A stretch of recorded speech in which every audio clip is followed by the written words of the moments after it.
ہمارے یہاں سڑکیں بنائیں، داڑیوں میں سڑکیں بنائیں مشین سے، نائی آ گئے. اس کے بعد مار پیٹ کر وہ ہمیں جیل لے گئے، پھر جیل والوں نے یہ مارنا بھٹو صاحب کے دور یہ تو بھٹو صاحب کا میرا خیال سب سے ورسٹ ٹائم. حالانکہ میں نے زیادہ کے دور میں 5 سال جیل گزارے پورے. اچھا، یہ جو آج ہم دیکھتے ہیں، آپ اس میں قصوروار کسے سمجھتے ہیں؟ جو سدرن پنجاب کا شکوہ ہے، اور میں تو اس کو درست مانتا ہوں کہ وہ وسائل کی تقسیم غیر منصفانہ تو ہے، اس میں تو کوئی دو رائے نہیں. ان کا مقبول بیانیہ تو یہی ہے کہ تخت لاہور جو ہے اس کا ذمہ دار ہے. لیکن ایک جو اور وجہ مجھے جو فیل ہوتی ہے تاریخ کے طالب علم کے طور پہ، کہ سندھ طاس معاہدے کے وقت بھٹو صاحب وزیر آبپاشی تھے غالباً، اور انڈس واٹر ٹریٹی کے نہیں، اندر وہ وزیر آبپاشی کا رہے، وہ پہلے واٹر اینڈ پاور نہیں تھے. وزیر معدنیات تھے، اچھا، پھر وہ بن گئے وزیر خارجہ. چلے بہرحال وہ اس وقت کیبنٹ میں تھے، اور ایوب خان نے وہ ٹریٹی سائن کی انڈیا کے ساتھ. اس میں ہوا یہ کہ ہمارے جو میدانی علاقوں کے 2 دریا تھے، جس میں سے ایک ستلج تھا جو سدرن پنجاب سے گزرتا تھا، راوی تھا جو میدانی، یہ 2 دریا تھے جن سے اریگیشن ممکن تھی. یہ دریا 2 دیے اب گئے. آپ ایک اور بحث بھی جا رہے ہیں، اوپر والے وہ پچھلے سوال ہی رہ جائے گا آپ کا. وہ میں نہیں سمجھتا ہوں. بھٹو صاحب کے دیکھیں نا، لیسن سے میں بات کرنا چاہ رہا ہوں. بھٹو صاحب دیکھیے، سندھ طاس معاہدہ ایک بیسٹ پاسبل اگریمنٹ تھا. یہ ایسی بک کرتے ہیں لوگ. میں خود ستلج کے کنارے کے رہنے والا ہوں، ٹھیک. میرا بچپن ستلج کے، میں نے جو پہلا دریا میں ڈبکی لگائی تھی وہ دریا ستلج تھا، ٹھیک. اب تو ریت میں ہی لگتے. جب میں وہاں پہ اب سے گزرتا ہوں تو مجھے یاد ہے کہ میں انڈیا جا رہا تھا بائی روڈ، تو ستلج کے کنارے پل پہ ایک ہوٹل تھا، وہاں وہ بس رک گئی. میں اس پانی کو دیکھ کے رو پڑا. میں نے وہاں سے چھاگل میں یا کسی بڑی بوتل میں پانی بھروایا، تو وہ میں اپنے گاؤں لے کر گیا واپس. تو لیکن یہ کہ سندھ طاس معاہدے کے علاوہ دیکھیے اپر ریپیرین اور لوور ریپیرین جو اوپر بیٹھے ہیں، جو نیچے بیٹھے ہیں ٹیل پہ، اس میں ٹیل والے ہمیشہ چیخ و پکار کرتے رہیں گے. تو پانی تو ہمیں ابھی بھی نہیں ملتا ٹیل والوں کو. نہیں، لیکن اچھا، اس کی وجہ کیا ہے؟ جہلم اور چناب کیوں نہ دیا؟ دیکھیے بات سنیں، وہ مشرقی اور مغربی دریاؤں کا معاملہ تھا. اس کی کیا پنجاب اس کا بس یہ ایک علیحدہ بحث ہے، اس پہ آپ علیحدہ سے بات کر لیں گے. چلیں، سندھ، لیکن یہ وہ واحد معاہدہ ہے ٹھیک ہے. جو دنیا میں ایک ماڈل کے طور پر پیش کیا جاتا ہے، اور جس کے اور یہ بھی کہتے ہیں کہ دنیا کا یہ واحد معاہدہ ہے جس میں مویشیوں کے لیے بھی پانی نہیں چھوڑا گیا. نہیں، ایسی بات، یہ بالکل ایسی پروپیگنڈا ہے، کس نے کہہ دیا آپ کو؟ خیر سر، یہ تو ایک پرانی بحث ہے. نہیں، یہ پتہ نہیں کس نے پڑھا پرانی بحث ہے نہیں. کہ پنجاب کے ساتھ ہمیشہ سے زیادتی ہوئی ہے، تقسیم میں بھی. اس کے بعد دیکھیے پنجاب پہ آپ اتنے مظلوم بننے کی کوشش نہ کریں، اتنا مظلوم نہ بننے کی کوشش کریں. کیوں نہ کریں سر؟ ابھی آتے ہیں، آپ سے بات کرتے ہیں. وہ یہ ہے کہ سندھ طاس معاہدے میں یہ ہے کہ جو جہاں جہاں سے پانی گزر رہا ہے وہاں کی آبپاشی کا رائٹ ہے. کشمیر میں جہاں سے گزر رہے ہیں دریا، جو دریا ہمارے حصے میں آئے ہیں، ان کے لوگوں کو پانی لینے کا حق ہے. پہاڑی نالوں میں سے کیسے پانی لیں گے؟ وہ لیا جا رہا ہے، بوتلیں لائیں گے. آپ کو پتہ ہی نا، آپ یہاں بیٹھ کے کشمیر آزاد کرا رہے ہیں نا. اچھا چلیے، ٹھیک ہے. بہت اچھی بھلی کھیتی باڑی ہوتی ہے، اس میں پینے کا پانی بھی شامل ہے، سب کچھ شامل ہے. اس میں یہ ڈیم بنانے کی اجازت بھی ہے، اس طرح کے جو بجلی کے منصوبے پیدا کر سکتے ہو. اگر اچھے تعلقات ہندوستان پاکستان کے ہوتے تو ان ڈیم سے ہم فائدہ لے سکتے تھے. کیا کہ جب لین پیریڈ آئے تو پانی، جب اوور فلو ہو رہا ہے، جب سیلاب آ رہا ہے، تو پانی سٹور کر دیا جائے، اور جب وہ خشکی کا پیریڈ آئے، جب پانی کم ہو جائے تو پانی چھوڑ دیا جائے. لیکن چونکہ ہمارے تعلقات خراب ہیں تو اس لیے اس سے انڈس واٹر ٹریٹی سے اور فائدہ نہیں لیا جا سکا. ویسے انڈس واٹر ٹریٹی کے خلاف سارے کشمیری ہیں. اگر آپ کو اس معاملے میں بہت اچھے خیالات سننے ہیں جو آپ کے مطابق ہوں، کیونکہ آپ انڈس واٹر ٹریٹی کے خلاف اور رکھتے زیادہ ہیں، اچھے. اور تو کشمیری آپ کی طبیعت ٹھیک کر دیں گے، جی. کیونکہ وہ سمجھتے ہیں کہ پاکستان اور انڈیا کون ہے، فرسٹ پارٹی تو ہم ہیں. ایگزیکٹلی درست ٹھیک بات ہے. ہے. اس میں- اچھا، اور وہ جو مطالبہ ہے وہ بائی دی وے اس میں را بہت ایکٹیو ہے، یہ مجھے معلوم ہے. اچھا ٹھیک. لیکن ہمیں بتاؤ، یہاں سینٹرل پنجاب میں رہتے ہوئے یہ لگتا ہے کہ جو شکوہ بہاولپور کے لوگوں کو ایوب خان سے کرنا چاہیے وہ شاید لاہور سے زیادہ کر رہے ہیں. وہ دریاؤں کی تقسیم نہیں، میں آپ ہمیں ایک دیکھیے دریا دیکھیے چھوڑ- دیکھیے کیونکہ یہ بھی دیکھیے ظاہر ہے دیکھیے دیکھیے کوئی ڈیوائن دیکھیے قسم کا ایگریمنٹ تو نہیں تھا. دیکھیے اب آپ نے کہا کہ جی بہاولپور کے لوگ، پنجنت کہاں ہیں؟ وہ صرف وہ بہاولپور سے مراد وہی بیلٹ کے وہ لوگ. پنجنت کہاں ہیں؟ سرائیکی بیلٹ میں ہے نا. جی ہاں.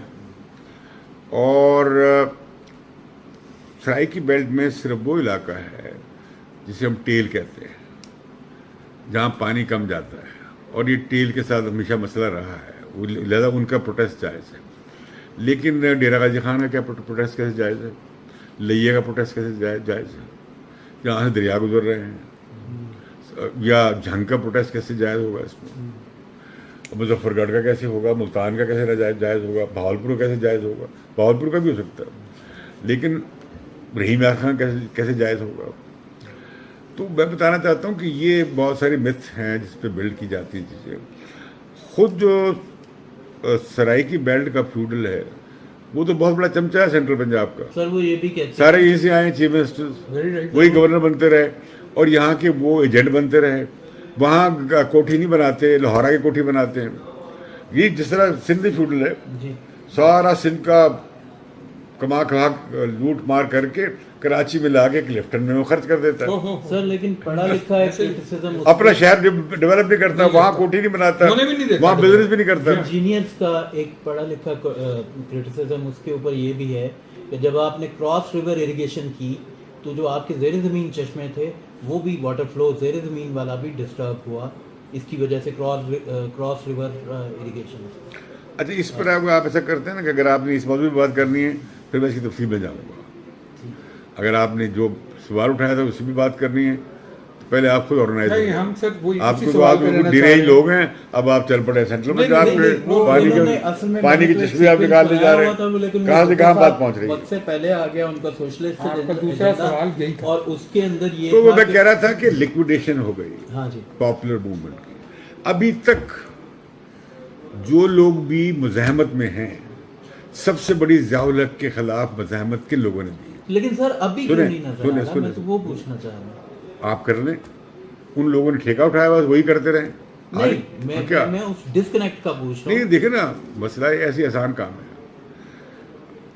ضیاء الحق کے خلاف سب سے بڑی ریزسٹنس دو طرح کے لوگوں نے.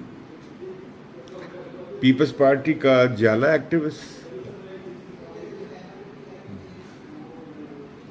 اور میں سلام کرتا ہوں، کمال کے قصے ہیں ان کی بہادری مزاحمت کے، اور دسیوں ہزار، ایک نہیں، اور لیفٹسٹ ورکرز، لیفٹ کے ایکٹیوسٹ، لیفٹ کے لیڈرز. اب ضیاء کے پیریڈ میں میں خود 2 سال انڈر گراؤنڈ رہا، 5 سال میں جیل میں رہا، 7 سال چلے گئے. جیلوں سے نکل کر آئے تو بہت کچھ کھویا، جو میس ورک تھا اکھڑ گیا، جو ٹریڈ یونینس تھیں ختم ہو گئیں، جو اسٹوڈنٹس گروپ تھے ادھر تتر بتر ہو گئے وغیرہ. دوبارہ لوگوں کو اکٹھا کرنا شروع کیا. تو میں سمجھتا ہوں کہ ایک تو بھٹو صاحب کے پیریڈ میں پاپولر موومنٹ کا لیکویڈیشن، اوپر سے جنرل ضیاء الحق کا انتہائی دائیں بازو کا ویری ریئیکشنری مارشل لا. اس نے کتابیں بدل دیں، سلیبس بدل دیا، پروگریسو ٹیچر نکال دیے، پروگریسو صحافی نکال دیے، صحافی میں کوڑے لگ گئے، صحافی جیلوں میں چلے گئے، آل. اور کہیں بلڈ کیا گیا انتہائی رائٹ ونگ جماعتیہ جو تھے ٹیچرز اور جرنلسٹ، انہیں بلڈ کیا گیا. تو ایک بہت قہر کا زمانہ تھا اور انتہائی رائٹ کا زمانہ تھا. تو یہ اس کا بہت نقصان ہوا. صحیح، درست بات. فلم ختم ہو گئی، تھیٹر ختم ہو گیا. لیکن ان کے علاوہ آپ نہیں سمجھتے کہ کسی اور کا اس میں میں سمجھتا ہوں کہ کمزوری ہے؟ میں بتاؤں، intellectual elite کی کوئی کمزوری کوئی ہے؟ ان میں کوئی ان میں مردانہ کمزوری نہیں تھی اور نہ کوئی ان میں ایسا مسئلہ نہیں تھا کہ کسی حکیم کے علاج کی ضرورت تھی. وہ بہت بڑا دیکھیں نا, پاپولر موومنٹ کا 68 کی موومنٹ کا لیکویڈیشن اسقاط چھوٹا نہیں تھا. اوپر سے جو ضیاء الحق نے جو ریپریشن کیا وہ چھوٹا نہیں تھا. لہذا جن لوگوں نے اسٹرگلز کی اس کے بعد وہ اچانک سے سیلیبریٹیز بن گئے. کون سیلیبریٹی بنا؟ ان کا ایک ڈسکنیکٹ آ گیا. کون سیلیبریٹی لوگوں کے اندر کون بنا؟ مطلب میں آپ کو ایک چھوٹی سی کون سیلیبریٹی بنا؟ کچھ بھی نہیں. کچھ یہ سیٹھی صاحب کی کوٹ کروں, ایک کرسچن لڑکا ہمارا ان سے ملنے گیا, وہ بڑا ایکٹیوسٹ ہے, تو وہ بڑا آئیڈیلائز کرتا ہے ان کو کہ میں ان کو فالو کروں, ان کے نظریات کو فالو کروں. لیکن جب وہ ملنے گیا تو اس کو 3-4 گھنٹے بٹھا کے وہ ملے بھی نہیں اس کو اوپر سے ٹکٹ بھجوا دیا. میری بات دیکھیں, جب موومنٹ لیکویڈیٹ ہو گئی اور پارٹیاں ٹوٹ پھوٹ گئی, ہم نے بہت سارے لیفٹ گروپس کو ملا کر پہلے تو کمیونسٹ پارٹی کو اکٹھا کیا, پھر اس میں سپرٹ آ گیا, پھر ہم نے اس میں قومی انقلابی پارٹی بنائی کہ ایک میس بڑی پارٹی بنے. میں نے اس کا مینیفیسٹو لکھا, میں نے اس کا ڈاکومنٹ لکھا, مین ڈاکومنٹ. یہ بات آ گئی اب 88-89 تک تو آ گئی نا. تو جب میں وہاں سے اٹھ کر آیا پارٹی سے آخر دن, تو میں جب واپس آ رہا تھا میں نے اپنے سوال کیا کہ اب میں کون ہوں. میں نے کہا میں ایک فرد ہوں, میں نے کیا کرنا ہے, میں نے پیڈاگوجی کرنی ہے. اب میں تحریک نہیں ہوں. اب میں آیا واپس تو میں سوچ رہا ہوں میں کیا کروں, میرے پاس کیا اسکل ہے. میں نے کہا میں نے تو جرنلزم پڑھا ہے اور میں لکھ لیتا ہوں, زبان آتی ہے تو میں ثابت کرتا ہوں. میں ملنے حسین نقی کو گیا, وہ نیوز کے ایڈیٹر تھے, تو انہیں پتہ نہیں تھا کہ میں اب کمیونسٹ لیڈر نہیں رہا. انہوں نے کہا کامریڈ آئے ہیں تو بتائیں کیا ہو رہا ہے. تو میں تجزیہ کر کے واپس آ گیا. تو وہ مجھے پرسیو کر سکتے نہیں تھا کہ میں اس کے پاس کوئی صحافت شروع کرنے آیا. میں دوبارہ ایک دن کے بعد میں نے دوبارہ فون کیا, پھر میں نظامی کو ملنے گیا, عارف نظامی کو. اس نے مجھ سے پوچھا کیا ہو رہا ہے, نیب پہ کیا ہو رہا ہے, فلاں کیا ہو رہا ہے. مجھ سے بھی بات نہیں کر سکا. میں نے سوچا یہ میں ایسے کلاس فیلو مشکل ہوگا, اور یہ دوسرا رائٹ ونگ ہے اخبار, تو میں یہاں نہیں کر سکتا. تو میں نے حسین نقی کو دوبارہ فون کیا کہ میں تم سے کسی اور کام سے ملنا ہے اور وہ دفتر سے باہر ملو. تو میں نے کہا میں نے پارٹی سے ریزائن کر دیے اور میں I want to start as a freshman journalist کے طور پر. مجھے تم جو چھوٹا موٹا کام ہے دے دو. تو حسین نقی نے کہا نہیں, 2 لیڈر ایک جگہ نہیں رہ سکتا. اور وہ مجھے لے گئے ویو پوائنٹ میں. ویو پوائنٹ بھی ایک لیفٹ کا تھڑا تھا. تو بدر علی خان نے مجھ سے 5-7 گھنٹے گفتگو کی کہ نہیں آپ انقلاب کریں, آپ یہ صحافی نہ بنیں. میں نے بتایا کہ میں تیار ہوں, لیکن غالباً معاملہ شاید وہ نہیں رہا جو آپ سمجھتے ہیں. تو میں سوچ سمجھ کے آیا ہوں. تو خیر میں ویو پوائنٹ میں چلا گیا. اب ایک جلوس تھا ناصر باغ میں, اس فیڈریشن کا جس کے بنانے والوں میں بھی شامل تھا, اور اس میں میرے بہت شاگرد تھے. تو میں صحافیوں سے کھڑا ہو گیا نوٹ بک پکڑ کے اور پینسل پکڑ کے. تو وہ انہوں نے مجھے دیکھا, وہ آ کے مجھے کندھوں پہ اٹھانے. میں نے کہا سوری میں رپورٹر ہوں, تاریخ تم بنا رہے ہو, میں تمہیں رپورٹ کر رہا ہوں. They started crying. تو میں نے سوچا لوگوں کے لیے کتنا مشکل تھا نئی زندگی میں آ کر اپنے آپ کو ایک نئی بہت مشکل کام, ایک سیلف لیس اسٹرگل چھوڑ کے تو پھر ایک پریکٹیکل پروفیشنل لائف اس میں. اچھا اب تو اس طرح اب معاملہ یہ ہے کہ اب بطور ہم اب پارٹی لوگ نہیں ہیں, ٹھیک ہو, ہماری پارٹی ذمہ داری نہیں ہے, ہم فرد ہیں, ہم اپنے ضمیر کو جواب دیں. اب میں کلیکٹیو کو جواب دے بھی نہیں ہوں, میں کلیکٹیو کا منظم کلیکٹیو کا حصہ نہیں ہوں. مجھ پہ وہ رول لاگو نہیں ہوتا. آپ میں اگر کمیونسٹ پارٹی آپ نے بنائی ہوئی ہے, میں اس کا ممبر ہوں, پھر آپ مجھ سے آ کے پوچھ سکتے ہیں بھائی تم کیا کر رہے ہو. رجب سیٹھی آپ کا ممبر, پھر آپ کہہ سکتے ہیں بھائی رجب سیٹھی ہم نے آپ کے پاس ایک کیڈر بھیجا تھا, آپ نے اچھا ضرور نہیں کیا. میرے نظریے میں سوال ہی میں سمجھتا ہوں ان لوگوں نے, ان میں سے بہت سے لوگ وہ ہیں بالکل غلط ہے جنہوں نے بڑا اچھا کنٹریبیوشن کیا. میں کہہ سکتا ہوں, بہت نام لے سکتا ہوں, جو اپنی انفرادی کیپیسٹی میں بھی بیٹل آف آئیڈیاز میں کھڑے رہے, ابھی تک کھڑے ہیں. بڑا کروشل پارٹی سے اور گروپس جو بنے ہوئے ہیں ان سے بڑا رول پلے کر رہے ہیں ان ٹرمز آف پیڈاگوجی. صحیح ہے, تبلیغ کے حساب سے آگے چلیں سر, کیونکہ یہاں جو آگے ساری ڈبیٹ ہوئی ہے یہی سوال. ایک تو ٹریڈ مارک کویشچن ہے, وہ پہلے میں آپ سے بھٹو صاحب کے بارے میں پوچھتا تو میں آپ کو بات کو کنکلوڈ کر دوں. جی.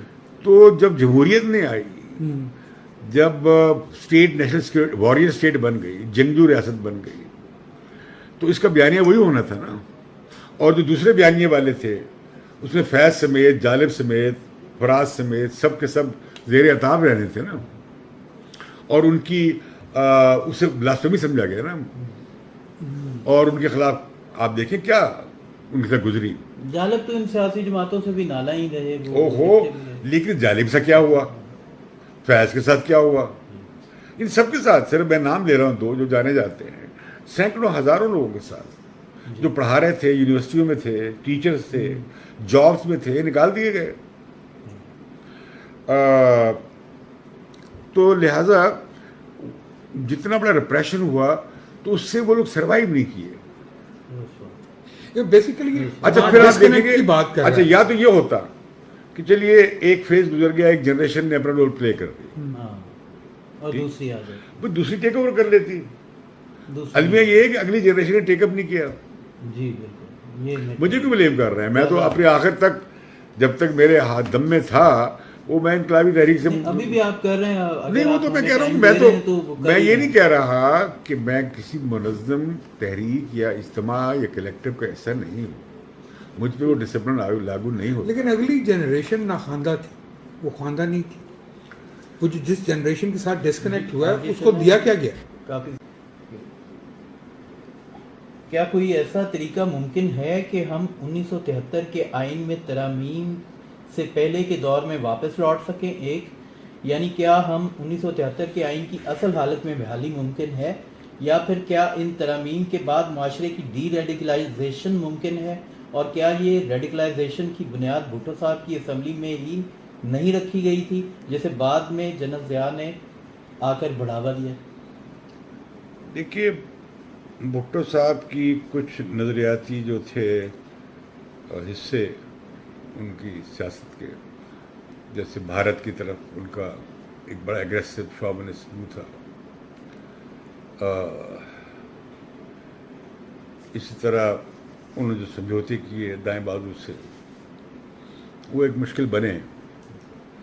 اور لیکن اصل جو کام پاکستان میں کیا, روشن خیالی کو, فکر و افکار کو, ادب کو, پرفارمنگ آرٹس کو, اور معاشرتی گھٹن کو بالکل اسٹرکچرلائز کر دیا, سسٹمیٹائز کر دیا, وہ ضیاء الحق نے کیا. اور میں سمجھتا ہوں کہ پیپلز پارٹی والوں نے وہ کفارہ ادا بھی کر دیا, ان کے خاص طور پر نوجوانوں نے اس کے خلاف لڑ کر, قربانیاں دے کر. لیکن ایک اور بات بتاؤں آپ کو, ایک اور لیکوڈیشن ہوئی, وہ ضیاء کے پیریڈ میں ہوئی. آپ کو اندازہ نہیں ہے کتنی بڑی تعداد پروگریسو ورکرز کی, پیپلز پارٹی, لیفٹ کے, دوسرے, وہ کس طرح اس ریپریشن کے ہاتھوں بہت برباد ہوئے, گھر تباہ ہو گئے, فیملیز ٹوٹ گئی, معاشی مسائل بن گئے, پیچھے رہ گئے. اب جب وہ باہر آئے تو انہوں نے دیکھا جو علاقے کا بدکار چودھری تھا وہ ڈسٹرکٹ کونسل کا چیئرمین ہے, جو رسہ گیر تھا اور اسمگلر تھا اس نے بہت عالی شان کوٹھی بنا لی, وہ میاں صاحب کہلاتا ہے. اور ضیاء الحق نے بالکل ایک نئی سیاسی جنریشن کریٹ کر دی. 85 کے الیکشن نہیں, اس سے پہلے جب لوکل گورنمنٹ الیکشن ہوا, لوکل گورنمنٹ الیکشن میں لاہور میں پیپلز پارٹی جیتی تھی, لیکن انہوں نے ڈسکوالیفائی کر دیا اور اس میں اپنے بندے کو چھیڑ دیے, جماعت اسلامی کے بندے کو یہاں کا وہ مسلم لیگ میں چلا گیا, اس سے بنا دیا. تو یہ جو انہوں نے کیا, ایک نئی کھیپ بلڈ کر دی اسٹیبلشمنٹ کے ڈمی پولیٹیشنس کی, اور یہ آئے بیڈ ایلیٹ میں سے, بری اشرافیہ میں سے, اور property dealer, smugglers, land grabbers. جب یہ ورکر باہر آیا 7 سال 5 سال 8 سال جیل گزار کے, اس کی ایج میں بھی بڑا فرق پڑا تھا, صحت پہ بھی اثر پڑا تھا, پیچھے اس کے گھر میں نہ ہونے سے کرائسس اور بڑا تھا, وہاں تانے ملے, دیکھو یہ چودھری جو تھا دیکھو کہاں سے کہاں پہنچ گیا, تم کہاں ہو. وہ بی ڈی ممبر بھی نہ بن سکا بیچارہ, میں پیپلز پارٹی کے ورکر کی بات کرتا ہوں, وہ بھی لیکویڈیٹ ہو گیا, جس سے جمہوری تحریک کو بہت نقصان ہوا. جمہوری تحریک کو نقصان ہوگا تو پھر لیفٹ تحریک کو بھی نقصان ہوگا, اور لیفٹ تحریک کو بھی نقصان ہوا. تو معاشرے میں گیپ بن گیا. آپ 8 سال سوسائٹی سے غائب رہیں اور واپس آئیں تو حوالے بدل جاتے ہیں. جو بچہ 15 سال کا تھا وہ 25 سال کا ہو گیا, جو 25 سال کا تھا وہ 35 سال کا ہو گیا, جو 35 سال کا تھا. ایک جنریشنل ڈفرینس پڑ جاتا ہے. تو یہ جو ہوا اس کا بڑا دھچکا لگا. تو سر واپسی کا کوئی, آپ انٹلیکچوئل, آپ سوچتے ہیں واپسی کا کوئی ہے؟ کیا واپسی؟ اس کا علاج ممکن ہے کہ ہم جہاں سے رستہ بھٹکے تھے رستہ کون سا بھٹکے, مطلب کون بھٹکا؟ 73 کے کانسٹیٹیوشن کے بعد جو امینڈمنٹ نہیں, اب 73 کے آئین کے اندر چل رہی ہے ایک بڑی طبقاتی لڑائی جو ہے 1000 سے آئینی لڑائی بھی شکل بھی لیتی ہے. اس میں ہم کہتے ہیں کہ جو ضیاء الحق کی تراویم نکال دی جائیں, اس میں ہم یہ کہتے ہیں جو بہت زیادہ سمجھوتا کیا گیا تھا مذہبی قوتوں کے ساتھ, انہیں بھی جو جتنی بھی وہ ترامیم جو فرقہ پرستی کو, مذہب پرستی کو, مذہبی انتہا پسندی کو انگیخ دیتی ہے, اسے بڑھاوا دیتی ہے. اس میں سیکولرسٹ جو ہیں ہم کہتے ہیں کہ انہیں نکالا جائے. جو مولا لوگ ہیں وہ کہتے نہیں, یہ نہیں, اور آر ڈیڈ باڈیز بالکل نہیں کرنے دیں گے. تو یہ ایک اسٹرگل ہے, یہ بھی بیٹل آف آئیڈیاز ہے. اور جو لوگ یہ پروگریسو لوگ کر رہے ہیں وہ قابل احترام ہے, آپ کی ہماری سپورٹ کے وہ انہیں ضرورت ہے. تو اس کے تو یہ اسٹرگل چل رہی ہے. لیکن ہمارے یہاں ہوتا ہی ہے ملک میں, جو ہی کوئی دھچکا لگتا ہے, قدم پیچھے ہٹتا ہے تو مستقل ہو جاتا ہے. جو ایسی ترامیم جو ضیاء الحق لے کر آئے اس اپنا اقدار مضبوط کرنے کے لیے, اور مزید اسے اس کے اندر انہوں نے انتہا پسند کٹر پرست جو ہے کانٹینٹ ڈال دیا آئین میں, اسے نکالنے کی جب آپ بات کرتے ہیں تو مشکل ہو جاتی ہے. تو لہذا یہ ہے کہ یہ ایک لمبی اسٹرگل ہے. ابھی تو اس ملک کو یہ طے نہیں ہو پا رہا کہ اس ملک کو رول کون کرے. مطلب جو قدم اٹھ گیا وہ اب واپس نہیں ہوگا. ہاں, یہ بڑا دھچکا لگا. صرف لیفٹ موومنٹ ہی لیکویڈیٹ نہیں ہوگی بلکہ جمہوری تحریک بھی لیکویڈیٹ ہو گئی. اچھا سر, اکثریت آپ کو سوشلسٹ اور پرانا سرخا خیال کرتی ہے, اور میاں صاحب باقاعدہ ایک بنیاد پرست سوچ کے حامل شخصیت رہے ہیں. آپ ان کو دوسروں سے بہتر کیوں کر خیال کرتے ہیں؟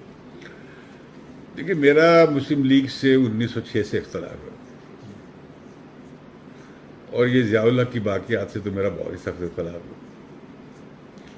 انہوں نے جو اسٹیبلشمنٹ کے ساتھ مل کر بے نظیر یا پیپلز پارٹی کے ساتھ کیا, مجھے اس سے سخت اختلاف, میں ان کے خلاف کھڑا رہا ہوں.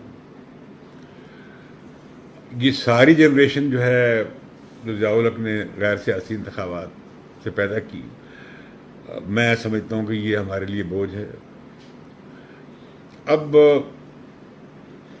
یہ میرے اختیار میں نہیں ہے, آپ کے اختیار میں نہیں ہے کہ عوام کسے اپنے لیڈر منتخب کرتے ہیں. اب یہ نمائندہ ہیں پنجاب کی بڑی کنزرویٹو بورژوازی کے, وہ تکڑی ہو گئی ہے. وہ کہتی ہے نہیں ہم ہیں, ہم پہلے وہ ان کی ساکھی پہ چلتی تھی, ابھی تکڑی ہو گئی ہے, وہ اسٹیبلشمنٹ کو بھی چیلنج کرتی ہے. پنجابی بیوروکریسی, وہ کہتی ہے ہم بھی بڑے فن خان ہیں. تو میاں صاحب اس کے لیڈر ہیں. تو اگر سول ملٹری تعلقات کے اس میں دیکھا جائے, اور یہ سوال کہ پاکستان میں سوورن کون ہے, اقتدار اعلیٰ کا مالک کون ہے, آیا سپریم کورٹ سوورن ہے, جی ایس کیو سوورن ہے, پارلیمنٹ سوورن ہے, عوام سوورن ہے, اب ہم کہتے تو یہی ہیں کہ اس ملک کے مالک اور سورن عوام ہیں، جس کا اظہار جو ہوتا ہے آئین جو منتخب پارلیمنٹ کی شکل میں ہوتا ہے، لیکن ہمارے ساتھ جتنے وزرائے اعظم آئے کیا ہوا ان کے ساتھ؟ نواز شریف بھی اس سے مختلف نہیں ہے.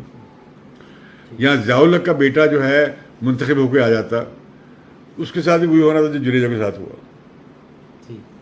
تو یہ انسٹیٹیوشنل، یہ ایک اداراتی تصادم ہے، اور اس میں یہ نہیں ہے کہ اچھا چیف آف آرمی اسٹاف ہے تو وہ مداخلت نہیں کرے گا، جو بڑا ایمبیشس ہے وہ ٹیک اوور کر لے گا.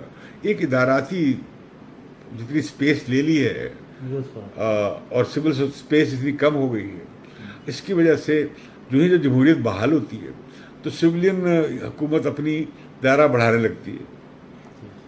خارجہ پالیسی میں بھی، سلامتی کے معاملات میں بھی جو ہی وہ کرتی ہے تو ٹکراؤ ماشاء اللہ کے زمانے سے وہ سلامتی کے اداروں کا اثر اور دائرہ عمل بہت بڑھ چکا ہوتا ہے. ان کے لیے پیچھے ہٹنا مشکل ہوتا ہے، ان کے لیے اس سکڑی ہوئی جگہ پہ رہ کر کام کرنا مشکل ہوتا ہے. پھر کون طے کرتا ہے پالیسی؟ اگر وزیر اعظم نہیں طے کر سکتا پھر کون کرے گا؟ تو نواز شریف کا جھگڑا یہ ہے نا. تو نواز شریف کا جب پھڈا ہوا، آپ کی توقع تھی غلام صاحب خان سے، انہی کی پیداوار تھے، ان سے ٹکرا گئے. اس کے بعد ان کا اب کہا جاتا ہے کہ ہر آرمی چیف سے جھگڑا رہا. ٹھیک، اب یہ کس چیز کا مظہر ہے؟ اس کا ہمیں نوٹس تو لینا پڑے گا. تو اس میں ایک منتخب وزیر اعظم کو اب ہم نے بڑی لڑائی لڑی عدلیہ کی آزادی کے لیے. اب عدلیہ کہتی ہے ہم بھی پاور اسٹرکچر کے حصہ ہیں، ہم بھی ایک بڑے پلیئر ہیں. وہ کہتے ہیں کہ آئین سپریم ہے، اور آئین کیا ہے وہ ہم بتائیں گے، مطلب ہم سپریم ہیں. پارلیمنٹ کہتی ہے میں سپریم ہوں، جی ایچ کیو کہتا ہے میں سپریم ہوں. تو کون سپریم ہے؟ تو اس کی ایک سٹرگل چل رہی ہے. اچھا، اب اس میں اگر نواز شریف سویلین اتھارٹی کو اسرٹ کرنے کی کوشش کر رہے ہیں تو میں ان کے مردباد کا نعرہ کیوں لگاؤں؟ صرف اس لیے کہ موجود حکومت کی اپوزیشن کرنی ہے. جی سر. لیکن جو ہم بات کر رہے ہیں وہ کرنی زیادہ مشکل ہے. ٹھیک ہے سر، آگے. کیونکہ اس کا ٹکراؤ بڑے تکڑے اداروں سے ہے اس بات کا. سر، ایک آدمی جو کبھی خود کو آئینی ترمیم کے ذریعے امیر المومنین بنوانے کی کوشش کرتا ہے، کبھی میمو گیٹ میں پیپلز پارٹی کی جمہوری حکومت کے خلاف اسٹیبلشمنٹ کے سہولتکار کا کردار نبھاتا ہے، کبھی افتخار چودھری جیسے شخص کو بحال کرواتا ہے اور اسے بحال نہ کرنے پر جمہوری حکومت گرانے کی دھمکیاں دیتا ہے، کبھی جمہور کی آزادی اظہار رائے کے حق پر پابندی کے لیے اپنی حکومت میں سائبر لا پاس کرواتا ہے. اسے ہم جمہوری لیڈر اپنا کیوں کر تسلیم کریں؟ دیکھیے، ہمارے ہاں اگر کہا جائے کہ کوئی کنسسٹنٹ ہماگیر جمہوری جماعت ہے تو نہیں ہے، کوئی بھی نہیں. ان کا ماضی آمریت کی بدن سے پیدا ہوئی، جس سے بھٹو صاحب ہوئے تھے، وہ بھی وہیں سے پیدا ہوئے تھے نا. بھٹو چونکہ ہمارے لاڈلا ہیں، ان کے بڑے لاڈلے ہیں، تو لہٰذا ساڈا پتر والا معاملہ ہے. تو یہ وہیں سے پیدا ہوئے، رائٹ ونگ ہیں. یہ بدل گئے ہیں کون؟ میاں صاحب. نہیں، نواز شریف جو ہیں، نہیں، یہ جو کچھ آپ نے گنائی ہیں چیزیں یہ سب غلط تھیں، اور یہ بڑا غلط کام ہوا. یہ مثال کے طور پہ انہوں نے مسلسل پیپلز پارٹی کی حکومت کو ڈسلوج کرنے کے لیے ہر حد میں گئے. پچھلی جیسے آپ کہے سپریم کورٹ میں چلے گئے گیلانی کے خلاف، پیپلز پارٹی کے وزیر اعظم کے خلاف، میمو گیٹ میں چلے گئے. یہ سب ان کی آمرانہ اظہار ہے اور ان کا موقع پرستی کا اظہار ہے، اور اس سے جمہوری تسلسل کو نقصان ہوا. پیپلز پارٹی نے بھی یہ کیا. 90s میں کیا ہوا؟ 90s میں پیپلز پارٹی نے وہی کیا، باری باری ایک دوسرے کے خلاف کرتے رہے. پھر مساق جمہوریت کیا، پھر مساق جمہوریت توڑتے رہے، اب تک توڑ رہے ہیں. اب تک مساق جمہوریت میں اکٹھے ہونے تیار نہیں ہیں. تو سیاستدانوں کی کمزوری کی وجہ سے حکمرانہ قوتیں مضبوط ہوئی، اور یہ جو ہمارے سیکیورٹی اسٹیبلشمنٹ ہے وہ زیادہ تکڑی ہوئی. یہ سیاستدانوں کا قصور بھی تو ہے نا. جی بالکل. تو پھر اس کا مطلب یہ ہے کہ نواز شریف اور اسٹیبلشمنٹ کی لڑائی ہے وہ اختیارات کی ہے، فیصلے کرنے کی ہے، اور کچھ نہیں ہے. اب جو نواز شریف فیصلے کرتے ہیں، جو مثال نواز شریف جو اکنامک پالیسی ہے وہ لبرل اکنامک پالیسی ہے، اور مجھے اس سے اتفاق نہیں ہے. ٹھیک ہے. جب مجھے کہتا ہے کہ تم لبرل ہو، میں کہتا ہوں میں لبرل نہیں ہوں. میں لبرل ویلیوز کا، اقدار کا تو احترام کرتا ہوں کہ آپ کو حق اظہار ہے، مجھے بھی حق اظہار ہے، میں آپ کے حق اظہار کا احترام کروں، آپ میرے حق اظہار کا احترام کریں. یہ لبرل ویلیوز ہیں. لیکن میں سوشل ڈیموکریٹ ہوں، ایگزیکٹلی. اور میں جو ان کا جو ماڈل ہے ترقی کا، اسے نہیں سمجھتا کہ وہ پائیدار ہے. اس میں عوام کی شرکت نہیں ہے، اس میں عوام کا استحصال اس کی بنیادی شرط ہے. ان کی ٹیکسیشن پالیسی بھی یہی ہے، ان کے پیسے خرچ کرنے کی پالیسی بھی وہی ہے. وہ صحت اور تعلیم پہ خرچ نہیں کر رہا ہے، وہ موٹر ویز پہ خرچ کر رہا ہے. اس ملک میں پہلے موٹر ویز بنتے یا بچوں کو تعلیم دی جاتی. اس ملک میں یہ جو آپ لاہور میں چل رہی جا رہی ہے ٹرین، یہ بنتی، یا ایک عام پبلک سروس والی ٹرانسپورٹ سسٹم آتا، سستا لوگوں کو مل سکتا. تو بنیادی کیا ولیتیں ہیں؟ عوام ہیں یا بڑے آنکھوں کو تو نہا دینے والے منصوبے؟ نہیں، لیکن یہ بڑے منصوبوں کو ہم انڈرمائن نہیں کر رہے اس وقت، کیونکہ ابھی جو وہ شروع کیے ہیں انہوں نے، ہم ایکچولی اس کو انڈرمائن کر رہے ہیں. جو صحت کے بڑے منصوبے میاں شہباز شریف نے یہاں پہ شروع کیے ہوئے ہیں، لیکن مثال کے طور پہ اسکولوں کا نظام جو وہ دیکھیے، ہمارا پاکستان پورے جنوبی ایشیا میں ہمارے سماجی جو اشاریے ہیں، انسانی اشاریے، سب سے خراب ہے. سب سے زیادہ ناخواندگی یہاں ہے. آپ کی اب 7-8 کروڑ آبادی بڑھ گئی ہے پچھلے 16 سال میں. کوئی پاپولیشن پلاننگ نہیں ہے. پرائمری 2.5 کروڑ بچہ اسکول سے باہر ہے. 40% بچے سٹنٹڈ ہیں. یہ سندھ میں کیا ہو رہا ہے؟ جو بڑی پروگریسو پیپلز پارٹی کیا کر رہی ہے؟ لوگوں کو پرائمری ایسپرین نہیں اویلیبل. لوگ بخار سے مر جاتے ہیں، سر درد سے مر جاتے ہیں. یہ دیکھیں ہسپتالوں میں ایک بیڈ میں 3 لوگ پڑے ہوئے ہیں، ایک مرا ہوا ہے، 7 زندہ پڑا ہوا ہے. تو یہ کہاں ہے توجہ؟ پرائرٹی نہیں ہے. توجہ ہے یہ جو ابھی کون سی ٹرین، کیا نام ہے اس کا، جو چلنی ہے لاہور میں؟ جی جو میٹرو اورنج لائن پہ ہے. اورنج لائن کی ضرورت نہیں تھی آپ کو. اب لاہور میں، کراچی میں ترجیحات میں دکھاوا لوگوں کو پرائمری ہیلتھ کیئر اویلیبل نہیں ہے. آپ کے ملک میں کتنے ڈاکٹر پر آبادی چاہیے آپ کو؟ وہ امپلائڈ ہوں، وہ لگے ہوئے ہوں. اب لوگ MBBS کرتے ہیں، باہر چلے جاتے ہیں کہ آپ تو لگا ہی نہیں رہے. آپ میں بجٹ ہی نہیں ہے. آپ کے بجٹ، فیڈرل گورنمنٹ کے بجٹ کا جو ریونیو ہے، اس میں سے آدھا چلا جاتا ہے سلامتی کے کام پہ اور لا اینڈ آرڈر کے کام پہ، اور آدھا چلا جاتا ہے قرض کی ادائیگی پہ. وفاقی حکومت کو پیسے بچتے نہیں ہیں، صوبوں کو ملتے ہیں. اور صوبوں کی اقلیتیں کیا ہیں؟ اب یہاں پہ مسئلہ آتا ہے. آپ ڈیولوشن کے خلاف ہیں. جو صوبائی خود مختاری والے تھے، قوم پرست، وہ بھی ضلع کو اور نچلی سطح پہ اقتدار کی منتقلی کے خلاف ہے، اور شہباز شریف کے خلاف ہے. اور وہ جب پیسہ، وہ ایک اور مرکز بن کے بیٹھ گئے. اچھا اس میں کیا ہے؟ اچھا یہاں کو فائنانس کمیشن نہیں ہے. یہاں چیف منسٹر کی معاملہ ہے، وہ کیا کیسے طے کرتا ہے. باقی جگہوں پہ بھی تو ڈسٹرکٹ گورنمنٹس کو، جب ڈسٹرکٹ گورنمنٹ کو پاور ٹرانسفر کر دیں گے، وہ نیچے یونین کونسل کو دینے تیار نہیں ہوگا. تو لوگوں تک جمہوریت کی امپاور کرنے کے لیے مقامی حکومت ضروری ہے. اب اس کا نقصان کیا ہے؟ یہ جو سرائیکی بیلٹ والے جو چیختے ہیں کہ سارا پیسہ اب تخت لاہور پہ لگائے جا رہے ہیں، وسطی پنجاب میں لگائے جا رہے ہیں. تو اب یہ بن گیا ہے. اب دیکھیں لاہور 1 کروڑ 10 لاکھ، فیصل آباد، اکاڑا، سیالکوٹ، گجرانوالہ، یہ ایک پورا ایک سینٹرل پنجاب کا بہت بڑا نیٹ بن گیا ہے، جو ملک کی پالیٹکس بھی ڈیسائیڈ کر رہا ہے، ملک کی بزنس ڈائریکشن بھی ڈیسائیڈ کر رہا ہے. تو لہذا کیا ہوگا؟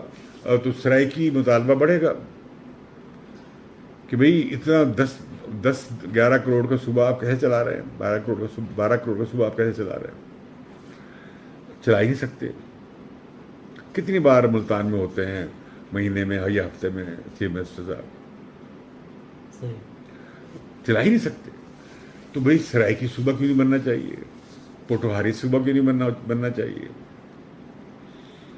میں سندھ کی بات نہیں کر رہا، ان کی اپنی وہ پنجاب کے بارے میں بات تو میں کر سکتا ہوں.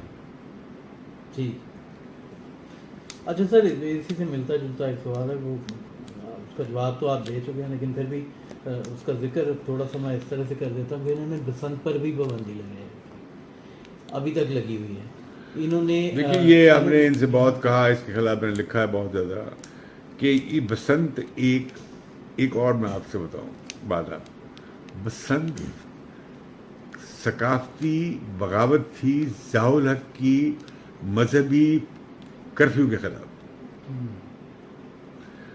سماجی اور ثقافتی کرفیو جو نافذ کیا ضیاء الحق نے، ملائیت کو جو مسلط کیا معاشرے پہ، اس کے خلاف بھی لاہور کا ایک ریبیلین تھا. اچھا اس سے ڈر گئے جو قدامت پارٹی، جو قدامت پرستی بھی بنیاد پہ قائم ہے، PMLN، انہیں بھی اس سے وہ ہوا، حالانکہ سب گڈی اڑانے کی شوقین ہے سب کے سب. سلمان تفسیر اپنی زندگی سے آپ ہی پہلے بسنت ایک کروا کے گئے تھے. جی تو یہ ہم نے ان سے کہا آپ سے سرکاری نہ بنائیں، سرکار کا کیا تعلق ہے، لوگ اپنا فیسٹیوٹی سے کوئی تعلق نہیں، اپنی کلچر ایکٹیویٹی کریں، آپ کیا تعلق. پابندی لگانا وہ ڈور کا ایک معاملہ خراب تھا بیچ میں، اس سے آپ حل کیا جا سکتا تھا، لیکن آپ نے اسے خراب کر دیا. پھر یہ ہے کہ ان کی کلچر سے مراد یہ ہے ہمارے PMLN والوں کی کہ کھابا جو ہے، کھابا کلچر میں بہت اس کا مقام نیچے ہے. یہ بچہ جو ہے اس کی اورل فکسیشن ہوتی ہے، دودھ پیتا ہے، ہر چیز منہ میں لیتا ہے، یہ بچپنا ہے، پختگی نہیں ہے.